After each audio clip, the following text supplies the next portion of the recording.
estás, en trono de victoria, vestido estás de gloria.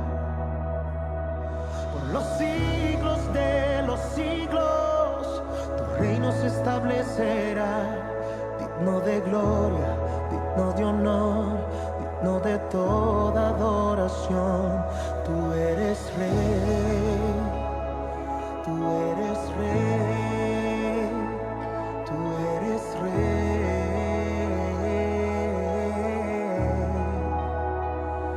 tú eres rey, tú eres rey, tú eres rey.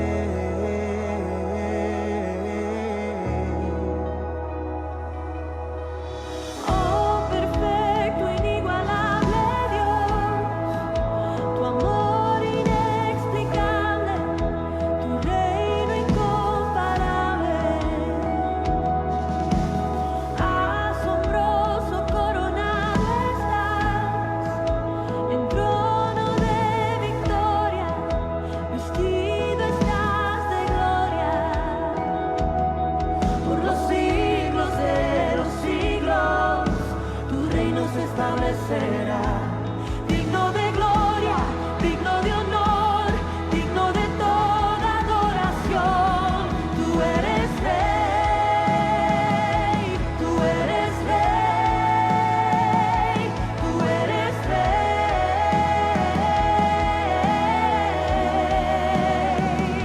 tú eres rey,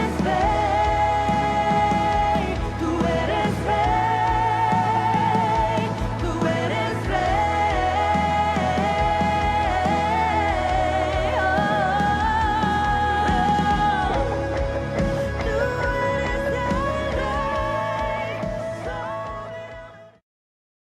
El Señor los bendiga, hermanos. Tengan todos muy buenas tardes, muy buenos días.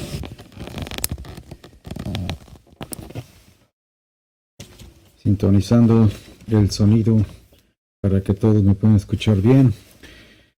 Y sean todos bienvenidos al estudio de este domingo, Día del Señor.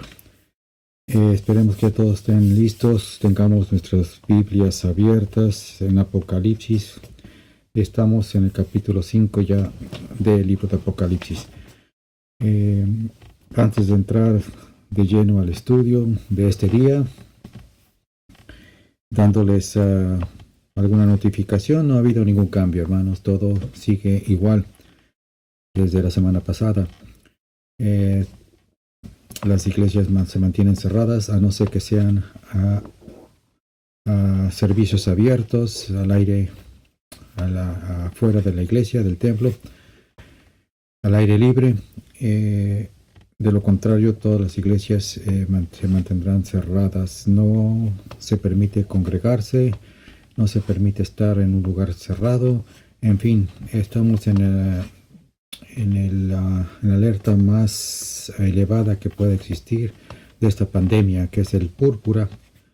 Y por lo tanto, pues siguiendo las recomendaciones del Departamento de Salud y obedeciendo a lo que dicen los Departamento de Salud y los especialistas en esta área, debemos de cuidarnos, no estar saliendo, no estar congregándonos, especialmente en esta temporada que es la temporada de fiestas navideñas, tiempos de que todos acostumbramos a congregarnos, a reunirnos con nuestros seres queridos.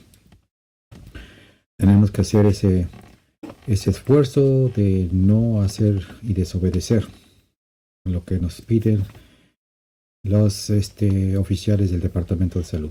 Cuidarnos para que así podamos seguir disfrutando, si Dios lo permite, futuras navidades y futuras festividades juntos con la familia. En fin, todo sigue igual hasta nuevo aviso. Seguirán los estudios, cómo se están llevando a cabo. Voy a terminar con el capítulo 5. Bueno, una vez que terminemos el capítulo 5, vamos a hacer un alto ahí, una pausa ahí, porque mi esposa es la que va a continuar con el capítulo 6 hasta el 22, es decir, hasta finalizar el libro. Esas son las cosas que van a suceder después, dice el Señor Jesucristo a Juan. Es decir, es profecía, es escatología, y es lo que mi esposa va a dar el estudio del capítulo 6 en adelante. Y lo dará una vez que nos podamos reunir físicamente en la iglesia. Tiene que ser dado, como hemos dicho, con PowerPoint, filminas, etcétera, proyector, como quieran ustedes decir. Hay ilustraciones, hay mucho simbolismo, muchas analogías y muchas cosas que no se pueden, va a ser más difícil de entender que se esté explicando solamente a través de en la línea y esté hablándolo. Es mejor, se entiende mejor cuando se da en ilustraciones. Muy bien.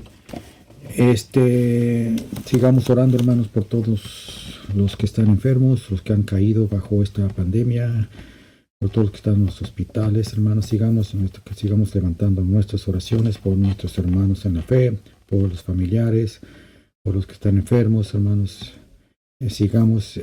Mantengamos esa línea de oración, esa cadena de oración, hermanos. No desfallezcamos y sigamos orando por todo esto, lo que está pasando en nuestro alrededor. Esa es la obligación y esa es la responsabilidad de la iglesia. El Señor Jesucristo nos dejó aquí para que también nosotros estemos orando y clamando por todos aquellos que están en necesidad, hermanos. Cuídense y vamos a continuar con el estudio. Inclinemos nuestro rostro y démosle gracias a Dios. Padre, venimos ante tu presencia en el nombre maravilloso de tu Hijo amado Cristo Jesús. Alabando, glorificando tu santo nombre y dándote gracias por este día, Padre. Un día más de tu misericordia, de tu gracia, de tu gran amor, Señor. Gracias, Señor, porque tú inclinas tu rostro y miras a este remanente, miras a tu pueblo, Señor. Gracias por tu cobertura, tu guía y tu luz, por tu Santo Espíritu que nos guarda y nos protege, Señor. Gracias, Señor, por la palabra que tenemos en nuestras manos, que una vez más, Señor, podemos reunir sentados, hablar de ella, Señor, a estudiarla, Señor, y que es tu Santo Espíritu, el Maestro por excelencia, el que nos lleva, nos guía, nos instruye, nos amonesta, nos exhorta a toda verdad, Señor. Gracias porque nos has dado a tu Santo Espíritu, porque tú estás con nosotros, porque tú eres fiel y verdadero, porque tu palabra es fiel y verdadera. Gracias, Padre, te damos. Háblanos, enséñanos, exhórtanos, Señor, amonéstanos, Señor, y que sea tu Santo Espíritu el que hable y que nos bendiga y nos ministre de acuerdo a cada necesidad de cada uno de nosotros. Nosotros te damos las gracias y lo pedimos en el nombre de Cristo Jesús. Amén. Estamos en el capítulo 5, hermanos. Y habíamos dicho cuando empezamos el capítulo 4 y el capítulo 5, a manera de sinopsis, una manera de resumir, que el capítulo 4 y el capítulo 5 son unidos.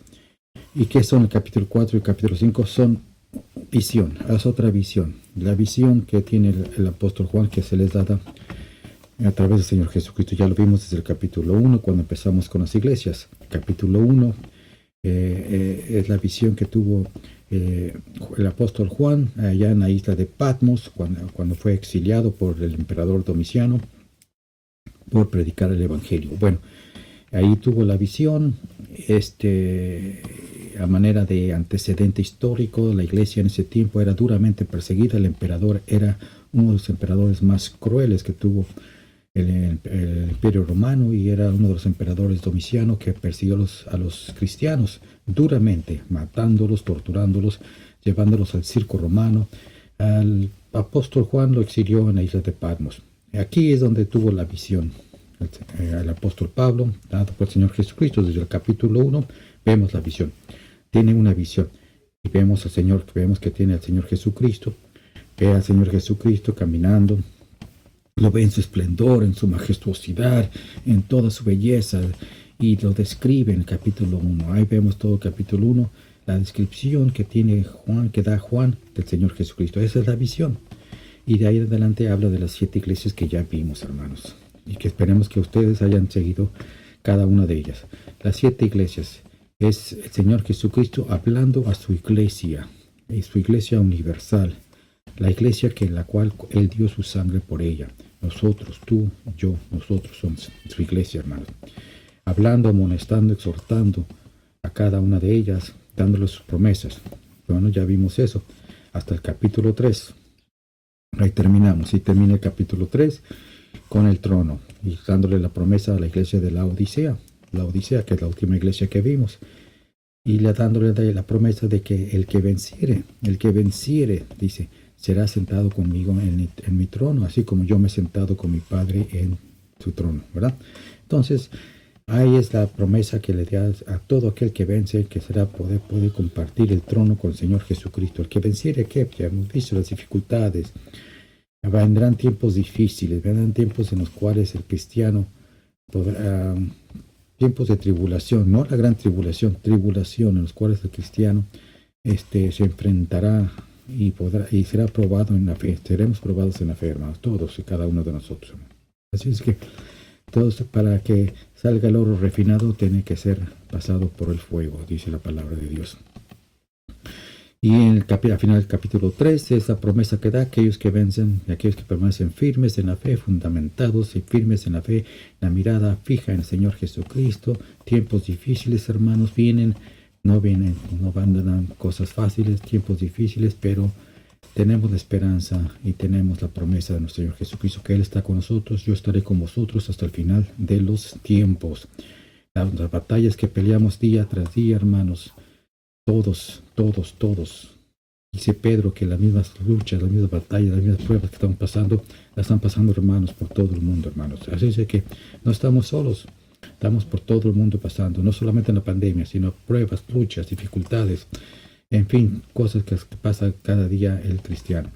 Pero el Señor está con nosotros, hermanos. Mantengamos la fe, mantengámonos firmes. Al final del capítulo 3 hemos dicho que viene la promesa, y entre el capítulo 3 y el capítulo 4 es cuando se lleva a cabo cronológicamente, habíamos dicho, el rapto. Si quieren saber más de eso, lean en Tesalonicenses. El libro de Tesalonicenses Pablo habla a la iglesia de Tesalón, que también era muy perseguida, y les habla asegurándoles, dándoles la seguridad, dándoles la confianza de que un día estaremos con el Señor. Bueno, esto está en Tesalonicenses, también está en 1 Corintios. Aparece por allá acá, capítulo 15. Y en fin, está en Mateo 24, por supuesto, también el Señor Jesucristo hablándoles a los apóstoles del final de los tiempos. En fin, ese es el rapto que sucede en el capítulo 3 y el capítulo 4 de Apocalipsis. Entre ese tiempo viene el rapto. ¿Por qué lo decimos? Porque el capítulo 4 en adelante ya no se menciona la iglesia, 4 o 5 y en adelante ya no habla de la iglesia. ¿Qué habla el capítulo 4? Ya vimos, habla de la otra visión que tiene el apóstol Juan. El apóstol Juan presenta otra visión, es raptado, es llevado al cielo, dice en el capítulo 4, dice: después de las cosas miré y aquí una puerta abierta en el cielo, la primera voz que oí era como de trompeta que hablaba conmigo diciendo: sube acá, yo te mostraré las cosas que han de ser después de estas. Es llevado al cielo, sube acá, le dice la voz. Lo llevan al cielo en una manera lo consideramos esto, y se considera esto teológicamente como una manera de rapto que pasó el apóstol Juan, al ser llevado hacia el cielo y poder presenciar, dice la voz, las cosas que han de suceder después de estas. Es decir, de aquí en adelante le empieza a enseñar el Señor, todas las cosas que van a suceder, la profecía, las cosas que van a suceder desde el capítulo 6 en adelante, lo que sucede. Capítulo 4 es una visión ¿de qué? La visión del trono. Ya lo vimos, la visión del trono. Habla 24 veces del trono en el capítulo 24, solamente habla del trono. ¿Qué significa eso? Que nos da a entender que él está hablando que el que está sentado en el trono, que es Dios Padre Todopoderoso, porque es la visión del Padre en el trono, lo que tiene Juan en el capítulo 4. Está viendo al Padre en el trono y lo ve con todo esplendor, el arco iris, tremendo belleza que refleja, que simboliza el pacto de Dios con el hombre, que ya no iba a haber destrucción de la humanidad a través del diluvio. Entonces ve el arco iris que rodea el trono, ve también que salen relámpagos y truenos que simbolizan también juicio, que viene para empezar el juicio, está por empezar el juicio. Y vemos también a otras criaturas en el cielo, vemos a ancianos, vemos a 4 criaturas, ¿verdad? En fin, esto que ya vimos la semana pasada y antepasada. No vamos a repetirlo, pero solamente es la manera de que ustedes tengan un recordatorio de lo que estamos viendo capítulo 4. Capítulo 4, el trono de Dios.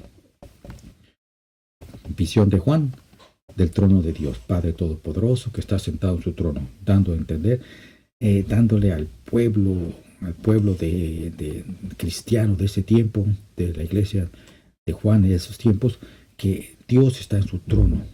No importa que el César esté en el trono y que todo el mundo tenga miedo del trono de César, porque era temerario el imperio romano y el César. Pero dice aquí, con este capítulo, dice, yo estoy en el trono, dice el Señor, y yo estoy en el trono y estoy en control de todo, tratándonos de entender lo que dice el capítulo 4, ¿no? Entonces, habla también de los animales, y qué estaban haciendo estos animales, esos 4 animales, estos ancianos que estaban haciendo, estaban parados nada más ahí paseando en el cielo, como muchos tienen una idea de que nada más andan paseando en el cielo, no haciendo nada, de ociosos. No, aquí dice la palabra que que no tenían reposo, todas estas criaturas que estaban en el cielo estaban ante el trono, por supuesto. Y ante el trono, para estar ante el trono significa que tienen una acción administrativa, un oficio, algo que hacer ante Dios. Y estos estaban delante del trono. ¿Y qué estaban haciendo? Estaban clamando, estaban adorando al Señor. Santo, santo, santo es el Señor, Dios Todopoderoso, que eres y que ha de venir. Entonces, esto es lo que estaban haciendo. Esto constantemente es lo que habla. Le dice, los 24 ancianos se postraban delante del trono, del que estaba sentado en el trono, y adoraban al que vive siempre, jamás. Era una adoración constante, dice, delante del trono, diciendo, Señor, digno eres de recibir gloria, honra y virtud, porque tú creaste todas las cosas y por tu voluntad y fueron hechas todas las cosas. Hermanos, esa es la constante adoración que está en el trono. Y es lo que Juan presenció ahí. Una constante adoración ante el Padre, los que están ante el trono. Todas las criaturas que están delante del trono de Dios están constantemente adorando al que está en el trono. Bueno, capítulo 5, ya entramos. Y vimos que esta es la visión que Juan también recibe, que también tiene otra visión aquí en el capítulo 5. Y aquí ya lo vemos, aquí vemos al Señor Jesucristo. Fíjense ustedes, capítulo 4, o mejor dicho, al final del capítulo 3, ya dijimos que el Señor Jesucristo está sentado en su trono. Dice, al que venciere yo le daré que se siente conmigo en el trono, así como yo me he sentado con mi Padre en su trono. Entonces, es la promesa que venciere, como ya dije, pero al final del capítulo 3 está sentado en su trono. Aquí en el capítulo 5, hermanos, la visión que tiene Juan, fíjense ustedes, aquí el Cordero de Dios. ¿Quién es el Cordero de Dios? Jesucristo. El Cordero de Dios está en el centro de todo que está todo que está en el cielo. El Cordero es el centro de la adoración en el cielo. Capítulo 4, hermanos. Capítulo 4 habla del trono, habla de Dios Padre Todopoderoso. Capítulo 4.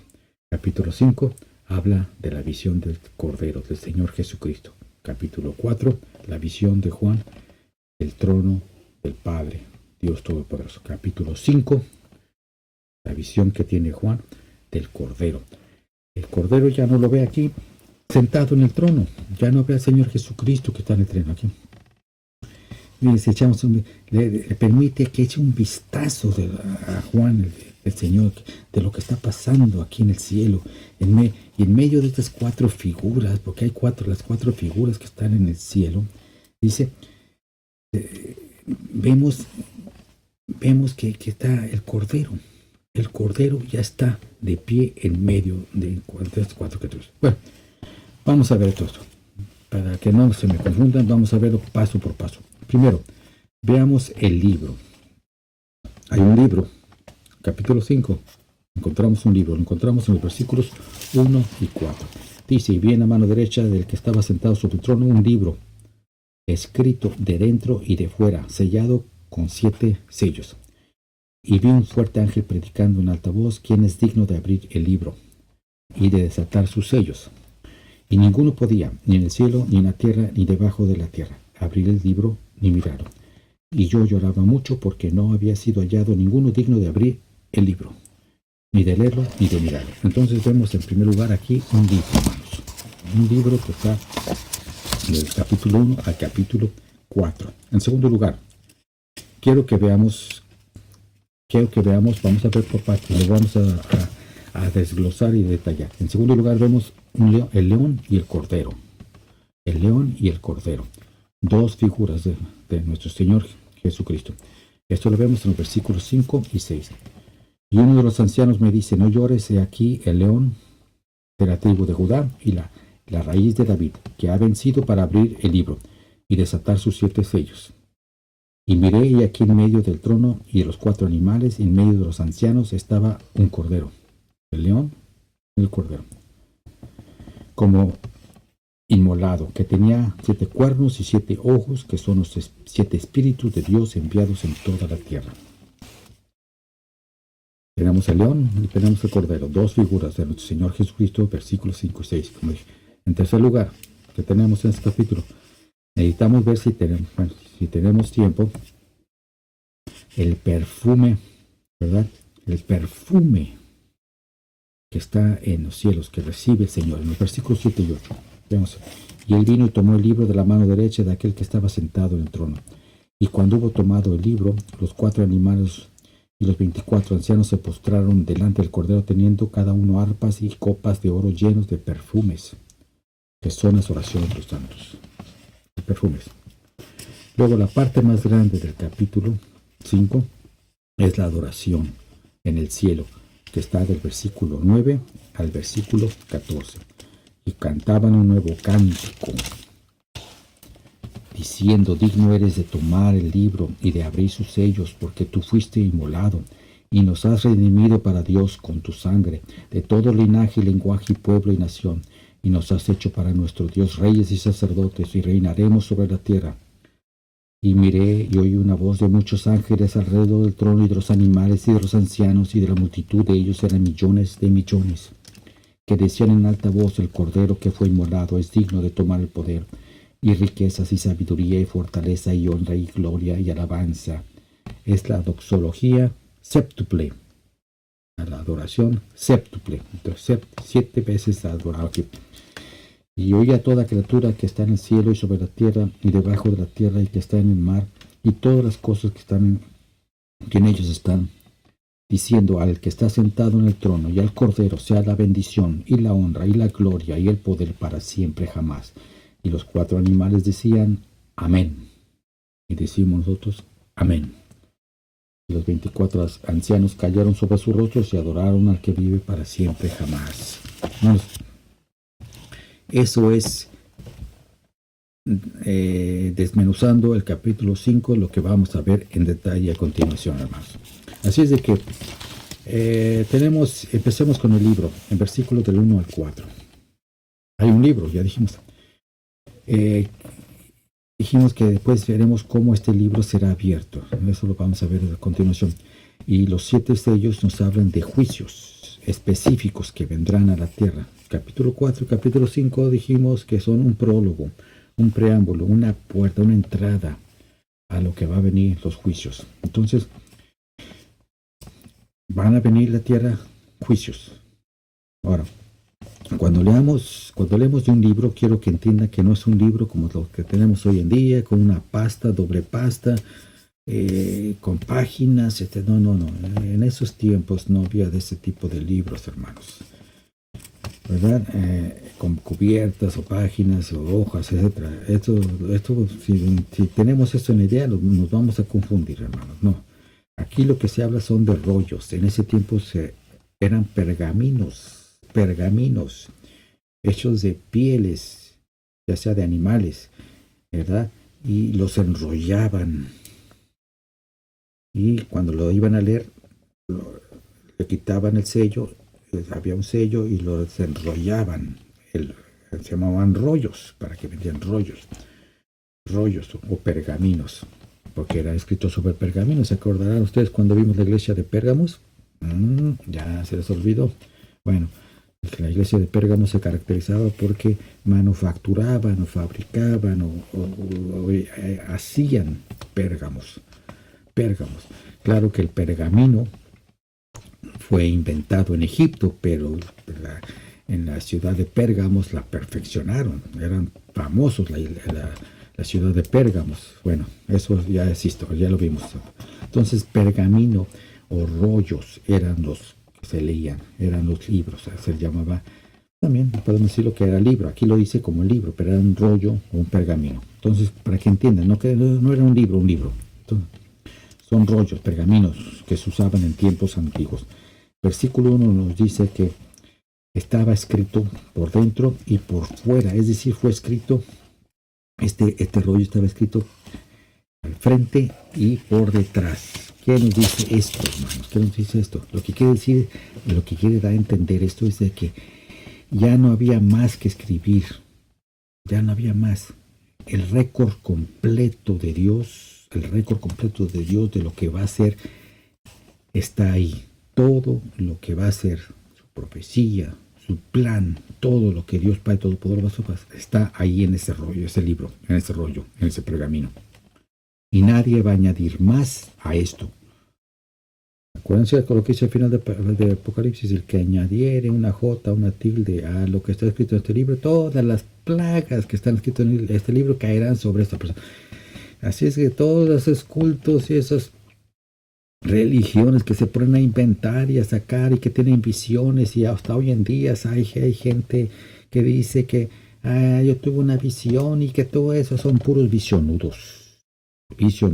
Nada de eso viene de Dios. Todo ya está escrito y está en la palabra de Dios y está en la Biblia, hermanos. No caigamos en sus cuentos de hadas. No creamos esos cuentos de fábulas y genealogías, dice Pablo a Timoteo. Todo ya está escrito y está escrito aquí en la Biblia, en la palabra de Dios. Y lo que no está escrito es que el Señor no lo quiere dar a decir o dar a entender a nosotros. Algún día lo sabremos y lo conoceremos cuando estemos con Él en el cielo. Pero eso está lo único. Lo que los cultos, religiones sacan y lo que ustedes escuchan en YouTube o en su Facebook o en sus cosas, en las redes sociales, que escuchan que hay un esto, que tuvo una visión, que tuvo un esto, que esto, que el Señor eso va a venir, que el Señor eso. Cuentos de hadas. ¿Ya dejaron de creer esas cosas, hermanos? Más vale. No necesitamos visiones. Esta es la revelación final de Dios que se nos da en este último libro de Apocalipsis, la última revelación. Ya no hay más, hermanos. No añadan más. No crean otra cosa más que lo que está en la palabra de Dios. Hay 7 sellos. Dice el versículo, hay 7 sellos en este libro o pergamino. Esto nos dice que nadie sabe o conoce el contenido. En la antigüedad se sellaban los rollos, es decir, al sellarse estaba cerrado y solamente el que escribía el rollo podía abrirlo. Bueno, ahorita vamos a ver eso más adelante. Entonces nos dice que nadie sabe o conoce el contenido de este libro o pergamino, nadie sabe, estaba cerrado. Hasta ese momento nadie conocía lo que estaba escrito en este rollo, en este libro de Apocalipsis. Ahora es interesante saber que los tiempos de Juan, un testamento, ¿saben lo que es un testamento, hermanos? Un testamento es cuando una persona antes escribe y para que cuando muera la persona, todos sus bienes, su dinero, lo que tenga pase a sus hijos, o en fin, etcétera. Eso es un testamento, ¿verdad? Entonces, en tiempos de Juan, es interesante que quiero aclararles una manera de analogía para que ustedes entiendan más lo que es un testamento. Es interesante saber que en los tiempos de Juan el apóstol, un testamento tenía 7 sellos. Es decir, una persona en los tiempos de Juan iba y escribía su testamento y lo enrollaba con su rollo y lo hacía su rollo, su testamento, y lo sellaba con 7 sellos.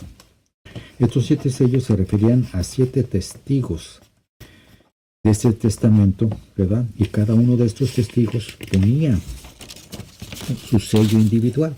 Es decir, Y yo en ese tiempo vivía en tiempos de Juan, yo iba a hacer mi testamento, yo llamaba a otros seis testigos, 7 testigos, quería 7 testigos. Escribía mi testamento, dejo mis bienes, fulano, y enrollaba mi rollo, mi libro, mi testamento, lo enrollaba y todos los 7 testigos que estaban ahí ponía su sello. Pum, pum, tú, pon tu sello. Pum, pum. Esos eran testigos que yo escribí ese testamento. Entonces ponían su sello. ¿Me entiendes? Lo que quiere decir representar es que si el testamento se iba a abrir y se iba a leer, cuando la persona moría, cada uno de estos 7 testigos tenía que estar presente y romper su propio sello antes de que se pudiese cumplir la voluntad del testamento. Es decir, la persona moría, se iba a abrir el rollo para que se cumpliese la voluntad del que murió y se leyese el testamento, pero cada uno de los 7 que estuvieron, los 7 testigos, tenía que estar ahí y cada uno tenía que romper su propio sello que lo puso uno. De lo contrario no se podía leer. Pero ¿qué es un rollo de pergamino? Bueno, algunos estudiosos eruditos de la Biblia dicen que son los profetas del Antiguo Testamento. Esos piensan algunos que ese es el rollo, el libro, que ese es lo que contenía, lo que tenía el libro. Ese es, algunos estudiosos piensan que son los profetas del Antiguo Testamento. Pero yo no lo creo, yo no creo eso. Otros piensan que es el libro de Apocalipsis, el que está, el libro el rollo. Pero tampoco lo creo. ¿Y saben por qué? Porque ni los profetas, ni el Antiguo Testamento, ni el libro del Apocalipsis, ninguno de esos se requería tanta dignidad para que se pudiese abrir. ¿Me siguen? Ni el Antiguo Testamento, ni los profetas, ni el libro de Apocalipsis se requería tanta dignidad para que se pudiese abrir, como dice aquí el capítulo 5. Nosotros lo abrimos cada rato. Y ninguno de nosotros es digno, hermanos. Nosotros somos dignos, hermanos. Y aquí dice que solamente uno que es digno puede abrir los 7 sellos. Entonces, ni es esto ni es lo otro lo que piensan los eruditos, lo que es el rollo, libro, o el libro este. Lo que tenemos que recordar aquí es que este rollo o este libro estaba en las manos de Dios. Ustedes lo verán, estaba en las manos de Dios. El que está sentado en el trono, Dios Padre Todopoderoso, Omnipotente, Omnisciente. Entonces debe de saber. Entonces, si estaba en las manos de Dios, Dios tenía el rollo. Entonces, concluimos y sabemos que debe ser la voluntad de Dios, el testamento de Dios para el planeta Tierra. Esto es la idea bíblica, ¿verdad? Pues tenemos en Jeremías, por ejemplo, un ejemplo de esto. En Jeremías 32 tenemos un vistazo de la ley judía referente a la paga de un pedazo de tierra. Déjenme explicarles esto. Si tú eres dueño de un pedazo de tierra en esos tiempos de Jeremías y tiempos del Antiguo Testamento, y no podías pagarla,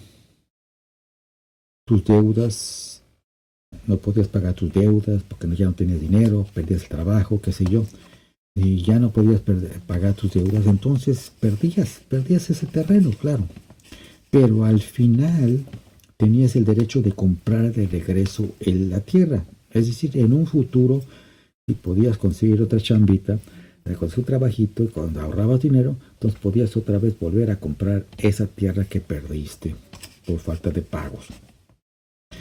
Aún si nunca pagaste sus deudas, aún si nunca pudiste cumplir con el pago, en el tiempo futuro, si tenías el dinero, podías volver a pagar esa tierra, a comprar esa tierra, ¿verdad? Entonces la idea era de que se conservara o se mantuviera la tierra con los familiares, y si no habías pagado tus deudas, ¿verdad? Entonces esa era la idea principal, ¿verdad? Que lo que era tuyo, algún día lo podías recuperar. Hay un ejemplo de eso en Isaías, el profeta, ¿verdad? Pues el primo de Jeremías, Hananiel, vino a Jeremías, el profeta, a pedirle que pagara su campo en Atot, cuando el primo de Jeremías perdió su terreno, ¿verdad? Hubo dos rollos o contratos que se escribieron y los dos tenían los términos de la liquidación de los pagos.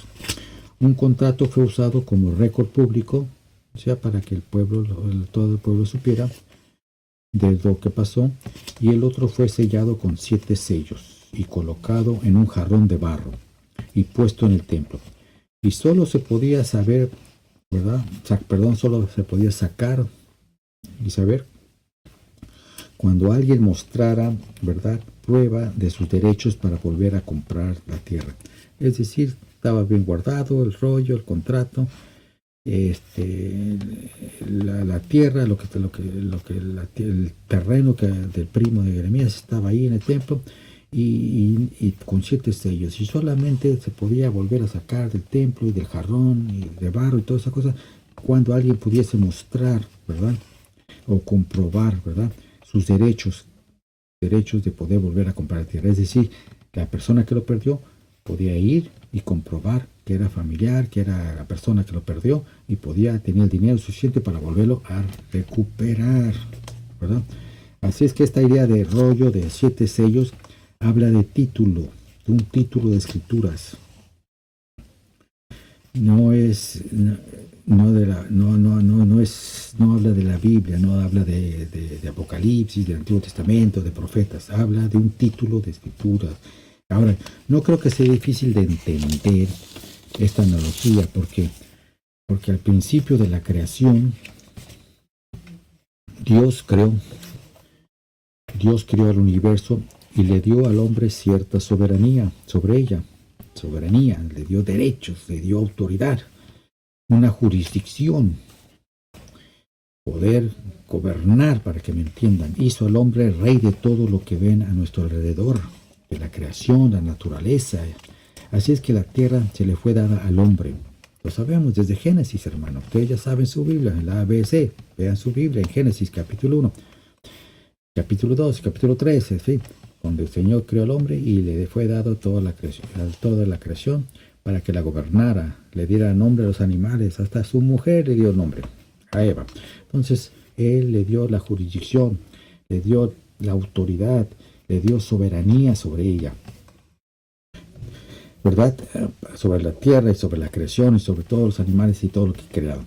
Pero sabemos por la palabra, sabemos que Adán pecó, y al hacerlo, cuando pecó, le cedió todo, le concedió todo, le dio todo, para que me entiendan, le dio todo esta jurisdicción de la tierra que Dios le había dado a Adán, se la dio al maligno, se la dio a Satanás, se la dio al diablo, al desobedecer, al rebelarse contra Dios.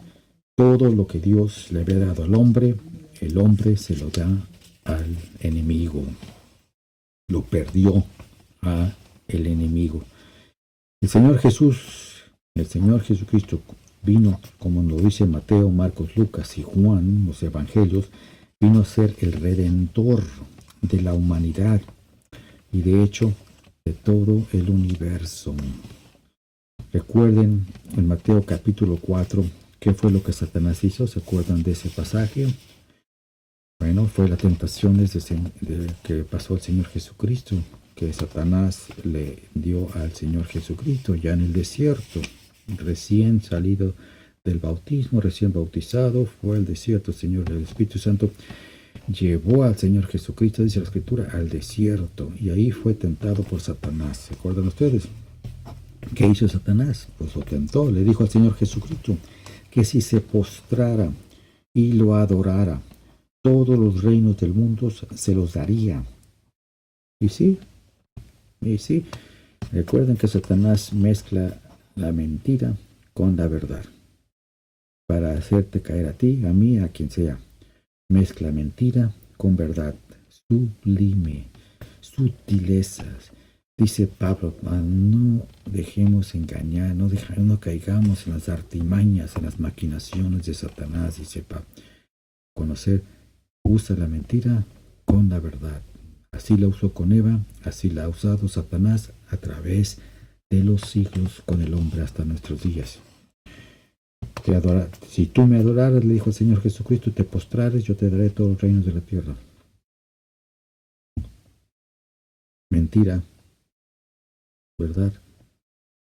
La mentira que usa Satanás es de que la verdad que usa Satanás en ese momento es de que todos los reinos de la tierra son de él. Este planeta es de él. Y la mentira, pues que el Señor Jesucristo no iba a ceder a esa, ¿verdad? No iba a ceder a esta tentación. Todos los reinos se los daría,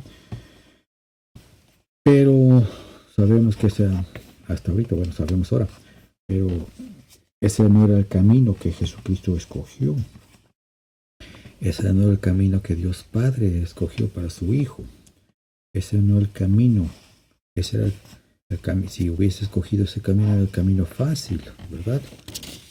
Ser rey de todo el planeta, solamente con postrarse al enemigo. No, hoy en día la humanidad se postra al enemigo con tal de tener riquezas, poder, lujos, con tal de tener placeres, con tal de tener todo lo que quiere. El Satanás se lo da a charola abierta. Aquí está la mano, aquí está. Si tú te postras, si tú me sirves, si tú me adoras, yo te daré placeres, lujos, riquezas, qué sé yo, tantas cosas, mentiras que el enemigo. Pero los tiene aquí comiendo de la mano Satanás. Al final los aplasta, los destruye. Esa es la mentira de Satanás, destruir al final. Al final, el diablo vino a matar, a robar, ¿verdad? A destruir, pero yo he venido a dar vida, y vida en abundancia, dice el Señor Jesucristo. Las mentiras que Satanás usa todavía siguen siendo, y todavía el hombre sigue cayendo en esas mentiras, esas falacias. ¿Por qué? Porque el hombre quiere poder, quiere riquezas, quiere el orgullo, la avaricia, la codicia, tantas cosas. El hombre ambiciona, es lo que el diablo se lo da, y al final lo viene destruyendo. Jesucristo no escogió ese camino. Jesucristo iba a ser rey, pero no por el camino fácil. Jesucristo iba a ser rey de reyes, pero a través de la cruz, a través del Calvario. Él escogió el Calvario y al hacerlo ganó el derecho de recibir el rollo, el libro que estamos leyendo, hermanos. Recibió ser digno de recibir el libro, que es el título de la creación, el título de toda la creación del universo. Y Cristo tiene el derecho de tenerlo por la redención, hermanos. Él es el legítimo heredero de todo. Él lo creó todo. Pero tiene el derecho de tomarlo de regreso porque lo ha comprado con su preciosa sangre, dice Pedro. Lo compró de regreso. ¿Se acuerdan de lo que les expliqué de Israel? Podían comprar su tierra de regreso. Aquí Jesucristo compró de regreso la creación que se había perdido. Tú, yo y todos aquellos que depositamos nuestra fe y nuestra confianza en el Señor Jesucristo. Lo compró de regreso porque lo tenía Satanás. Somos comprados. Preciosa, con precio carísimo, precio de sangre, la sangre del Cordero, hermanos. Su preciosa sangre, con eso hemos sido comprados. Con esto se cumple la profecía, Salmos 2:8. Con esto quiero terminar hoy. Esta tarde, Salmos 2:8 dice: pídeme y yo te daré por heredad las gentes y por posesión tuya los términos de la tierra. Hebreos capítulo 1, versículo 2. En estos postreros días nos ha hablado por el Hijo, al cual constituyó heredero de todo, por el cual asimismo hizo el universo. Cristo Jesús es el único digno, porque con su sangre preciosa nos ha redimido, hermanos, nos ha comprado de regreso para el Padre, para el Padre. porque somos su creación, que fuimos perdidos y caímos en las manos de Satanás. Gloria a Dios. ¿Cuántos alabamos al Señor Jesucristo por eso, hermanos? ¿Cuánto le damos gracias a Dios Padre por su gran amor que envió a su único Hijo?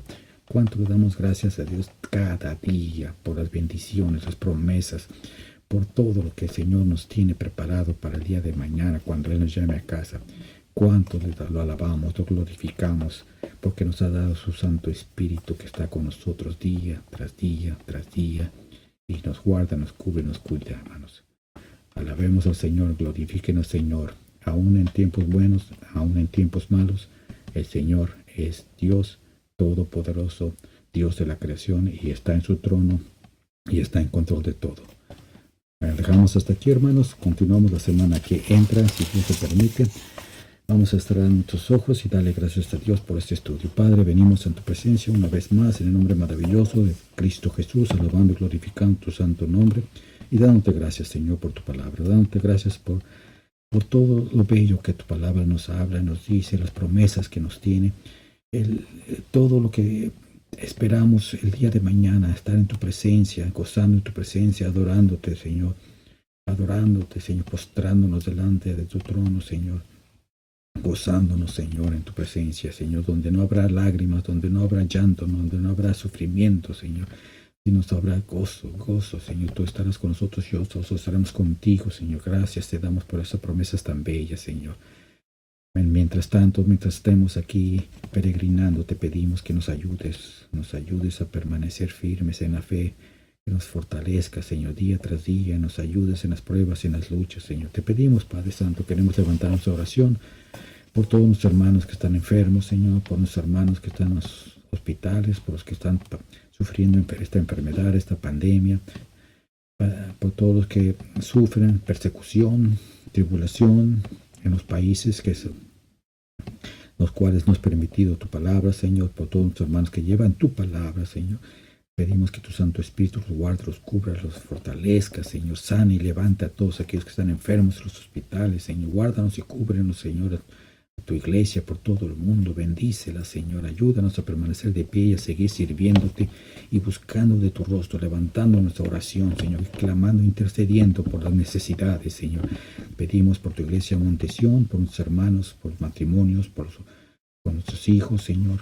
Te pedimos por nuestros pequeños, Señor. Te pedimos que tú nos guardes, nos cubras, nos protejas con tu sangre preciosa, nos cubras con tu sangre preciosa. Guárdanos en el hueco de tu mano, escóndenos bajo tus alas divinas, Señor. Sé tú con cada uno de nosotros, guardando nuestra entrada y nuestra salida, bendiciendo nuestra comida y nuestra bebida, Señor. Cúbrenos de toda peste, y toda la pandemia, Señor, con tu sangre preciosa, Señor. Cúbrenos, y tu Santo Espíritu guarde nuestros pasos, ilumine nuestros caminos, Señor. Ayúdanos, Señor, a buscar de ti día tras día y hacer tu voluntad. Te damos las gracias, Señor, por todo lo que tú haces día tras día. Te damos las gracias por tus bendiciones y por tu presencia. Y oramos y levantamos nuestra oración en el nombre maravilloso y poderoso de tu Hijo amado, Cristo Jesús. Y todos decimos, amén. Dios los bendiga. La semana que entra nos vemos. Cuídense, hermanos. Cuídense mucho.